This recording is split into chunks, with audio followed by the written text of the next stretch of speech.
Hey guys, Carlo here. Welcome to the vlog. Now, if you've been following the episodes lately, you probably know that we are currently doing a bunch of sneaker auctions to be able to raise funds for medical frontliners here in the Philippines.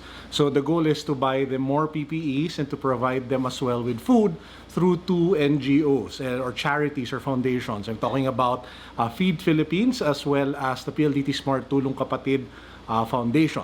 Now, we've done one batch already and we were able to raise 327,000 pesos out of the sneakers that we sold. 327,000 roughly is maybe around 6,000 US dollars, if my math is correct, somewhere around there.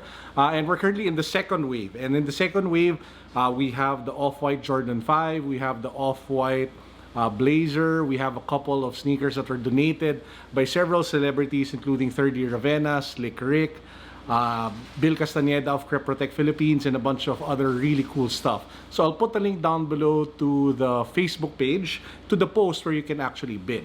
So that's ongoing right now. But we actually have a third bid, and this hopefully will be the last bid because it's going to be really difficult to send out all of these shoes to all the people who won the bids. And for this episode, I just want to show you what are the different sneakers that will be part of the third and final auction that we're currently doing. Let's go.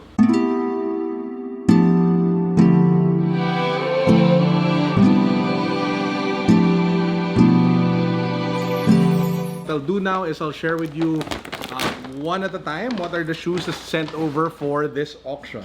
So first up, we have this Ultra Boost SNL. So this is size 11 in blue, white, and then you have the gray suede area here along the toe box extending here at the heel. So we'll set the price for this at just 2,000. So that's like the initial price, bidding of increments of 250. So if you're lucky, you can get it for really low, but if the bidding starts to get intense, then the price might go higher. Reddy also sent these night joggers. So it is in white, black, and blue and silver. This one is in size 12. Now take note that these sneakers no longer have boxes. So this one will also set at 2,000 pesos for the minimum initial bid. There's still one more package, so let's open it up. I have no idea what are the sneakers that he sent. Oh, if this is size 12, I'll probably just get it myself. Yep, this one will be out of the auction. It's a made in the USA New Balance 997. So sorry guys, I'll pay for it. I'll pay for an amount, but this will definitely not be part of the auction anymore. We also have a size 11 and a half POD. This one I'll probably set it at a low price of 1.5 and then just let the bidding take its course. He also sent this Under Armour, I think this is like the Sonic if I'm not mistaken. So it's the low cut running sneaker of Under Armour that uses the hover technology for the midsole. This is size 12 and we'll set it as well for 2,000 pesos increments of 250. Now, one of the most prized items that I'm actually going to auction off in the last final auction day was an item that was donated by the President and CEO of Smart, Mr. Al Panilio. So it is an official SEA Games Philippines jacket. So it is limited run, only athletes or sponsors or companies who were part of it actually were able to get that jacket, and this one is size large. So thank you, Mr. Al Panilio, thank you, Smart, and that jacket will start the auction maybe at 3,000 pesos with increments of 1,000 pesos each. So you can get the jacket or you can get any of the sneakers that I just showed you guys. Now the rest of the sneakers, some of them you actually saw in the previous vlog. This is a Kendrick Lamar Element React 55. So this is in size 6, so it's still brand new. So this one will be up for auction as well. We'll probably set the price at, I don't know, maybe around 5,000, increments of 1,000. We also have a bunch of superstars that were sent over by My Boost Closet. So this one is the laceless version in black and in white. We also have the white, blue, red. These superstars are size 11. So this one actually looks really nice and it's still brand new, but unfortunately there's no more box. And we also have this Air Max 1 Sketch size 11 as well. So this one actually looks really cool. If this was in size 13, I probably would have just bought it myself. We also have a bunch of Kobes. This is the Kobe Mamba Focus, size 8.5 in red. And we also have it in size, it's the same shoe but in a different size. This one is in size 9.5. So you have two sizes of the Mamba Focus. Take a look at that, red, black, and then white on the lateral side of the shoe. Now, one more brand that also pulled through and they just messaged me asking if they can be part of the auction is Anta. So this is from Anta Philippines, and this is, I think, like the limited edition Clay Thompson sneaker. So this is the first time I'm going to see it, so let's unbox it together. So at least I get to still do unboxings despite not, you know, having any shoes to buy.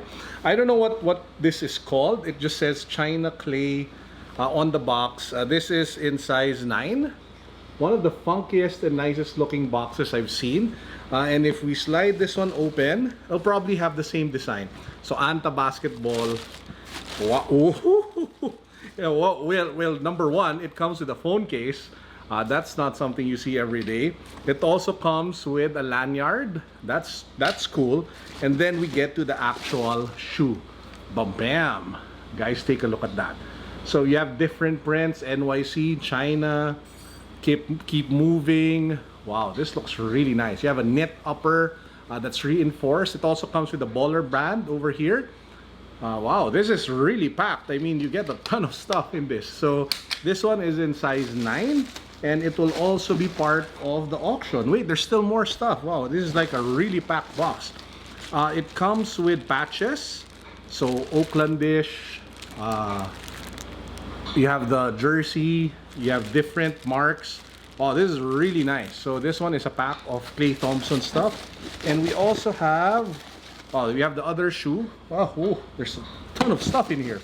And we also have like more badges and patches that you can use, I don't know, for your jersey or for your jacket, or maybe if you want to put it on the shoe, you can also do that. So yeah, thank you to Anta Philippines for sending over this shoe that we can include in the final auction. Now, before we end, I'll just give you guys an update to those who won the auctions for the first and second batch. Just give me a couple of days to be able to send them out. It's kind of hard to do grab right now, especially if you live outside of Metro Manila. I still have to figure out how I'm going to send you the sneakers. Hopefully, I'll figure out something out. My teammate, his name is Sean, is actually managing my Facebook page right now, and he's the one talking to you, sending you PMs to coordinate on payments and sending stuff out. I'll make sure that he sends you regular updates once the sneakers are dispatched over to you guys, if ever you win the bids. Now, hopefully, after the second and third auction, we hit, I don't know, maybe 400, 450, who knows, maybe even 500,000. That means we've raised $10,000 US for our frontliners out of your support, out of your kindness. Talking about, of course, the people who bought the shoes and the people who donated shoes for our auction. And with that said, and for our power up words of wisdom for the day, again, let me just remind all of you, if you are safe at home, if you are comfortable, if you have a roof over your head, if you have a comfortable house that you live in, if you have food on the table regularly, more than being productive, I think you are called to be a giver. And if there's a chance that the country needs you guys, guys, it's definitely this time. So if you can bless somebody, be it the people around you, people in your community, or people you don't even know that need help, if you can reach out to an organization, a charity, an NGO, please do so. Sacrifice a little bit and make life a little bit better for our countrymen. Because ultimately, tayo lang talaga magtutulungan, guys. And with that said, I hope you're all having a great, start of the week. It's actually, I think it's around 9 o'clock as I'm filming this right now on a Monday. And I heard that the president is going to have another address. So I'm going to break out a nice bottle of whiskey, chill, and watch, and just have fun watching.